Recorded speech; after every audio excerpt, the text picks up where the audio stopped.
ang largest source of tourists ng Hong Kong. Marami sa ating mga Pilipino ang nabibighani sa ganda ng mga atraksyon nila. Kaya hindi nakakapagtaka na marami sa atin ang napapamahal na sa kanilang kultura.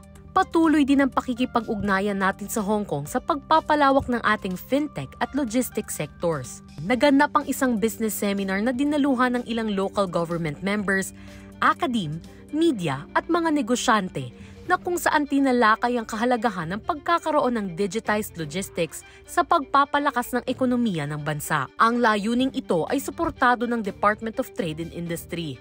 It could also help us enhance payment systems. It could reduce costs, improve productivity and transparency. And one thing that was mentioned earlier was also promote, in a way, financial inclusion. Dagdag pa ng DTI, ang pagpapaunlad ng fintech solutions at logistics sector ay magbubukas ng oportunidad para sa local businesses na mapalawak pa ang kanilang market. In the same year, Hong Kong was the Philippines' 5th largest trading partner and 3rd largest export markets. Inaasahan na sa pamamagitan ng makabagong teknolohiya, mas mapapabuti nito ang sistema at proseso para sa mga negosyo at mamimili.